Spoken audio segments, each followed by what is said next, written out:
Grant, could you talk about what No. And we were linked on this one, too. We were on the same page, We were on too. the same page, yeah. Obviously, around here, a lot of people are much more familiar with the two Georgia linebackers, right? Could you talk about what it is you liked about Devin Lloyd that inspired you to, or whatever, to get back up into the first round? Well, I think the same thing we talked about with Travon was the versatility. He does a little bit of everything. You know, he can cover, he can rush the passer. He's very good against the run inside the tackle box and outside. So just a lot of versatility, and he's a culture setter. Trent Baalke, the general manager of the Jacksonville Jaguars, discussing the decision to swing back into the bottom of round one to get Devin Lloyd, who slipped and slid his way through. Jaguars willing to be aggressive. At the top, they did what we expected, though. The expectations became set in cement recently. A week ago, the betting favorite to be the first overall pick was still Aidan Hutchinson. It changed over the weekend. Pay attention to the betting markets in the future. That's when Travon Walker emerged as the number one guy. I'm saying his first name wrong. As I learned last night, it's Travon, not Travon. I have to keep working on that. Travon Walker is the first overall pick of the Jacksonville Jaguars. And I know people around the league, and I'm always skeptical about the stuff that I hear from GMs and coaches and scouts as we get close to the draft. But if I know who it is, and I know that this is somebody who is very far removed from having to even try to influence what happens, people were puzzled that the Jaguars wanted Walker over Hutchinson. They were puzzled because there are people who are convinced that Hutchinson is going to be the far better professional player. I think more teams had Hutchinson number one on their board than Travon Walker. I do think that would be my sense. Again, not that I talk to every team, but I talk to a lot of them and have a pretty good feel. I think Hutchinson was probably the number one guy, with Travon Walker being on just about everybody's top four, but I don't know if he was necessarily number two on everybody's board. I got no problem with the pick. This is not a stupid pick. Would I have taken Aidan Hutchinson? Yes, I would have.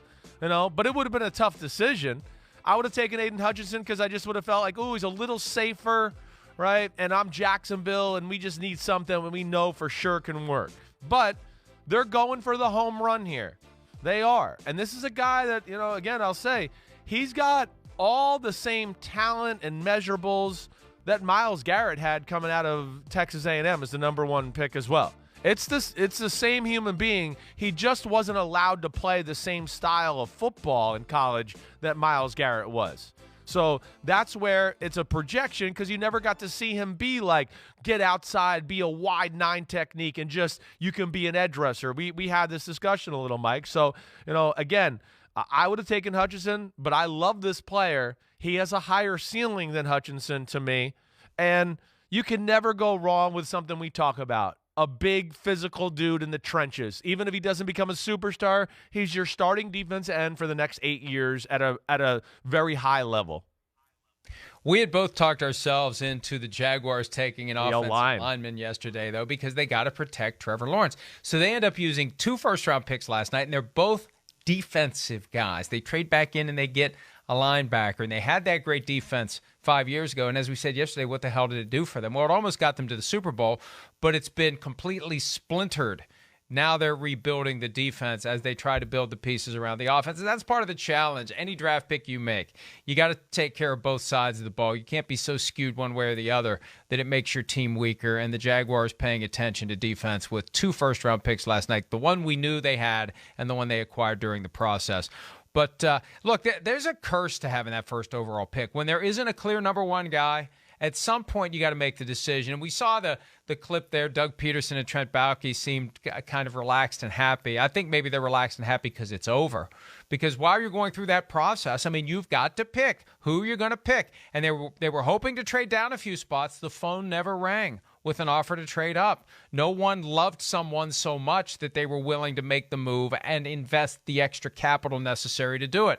So they had to make that pick, and their pick ended up being Travon Walker. Yeah, not mad at it. Again, we'll see how it plays out. I don't see a low floor for this guy. I think he's got a high floor, like I said, nonetheless. And, there's tremendous upside. There really is. So we'll see. I don't think I'm not mad at it. And then the other pick to trade back up into the first round with Devin Lloyd, Again, I think what we saw last night, again, we talked about it a little bit, where it's just some teams were like, wait, he's still here. And for our board, we had him way up. I would bet for them to make that move, they probably had Devin Lloyd as one of the 12, 13 best players on their board. So then they get there to 26. I believe it was 26, if I'm remembering right. And they went, damn, let's do it. And we don't have Miles Jack there. Lloyd is, like Trent Baalke said, he's very versatile. He's very much almost like a Micah Parsons. It's rare that you see a guy that can play like middle linebacker the way he can, and then Mike has legit pass rush skills on the edge, legit, up there with some of the better pass rushers in the draft. So he's an interesting prospect. He really is. And man, I mean, Jacksonville, this offseason, I know they spent the record with guaranteed money and all that, but Evan Ingram, Brandon Scherf, Zay Jones, Christian Kirk. Whoa, that's the offensive side of the ball. Got, Foyesade Oluokun was one of the best middle linebacker free agents now, with Devin Lloyd in the middle of the football field. Foley Fadukasi from the Jets. They were aggressive and made some big time moves, and they're going to be a different football team, I think, when they step on the field this year. Hi, I'm Mike Tirico, and thanks for watching. Make sure to hit subscribe for the latest news and highlights from NBC Sports.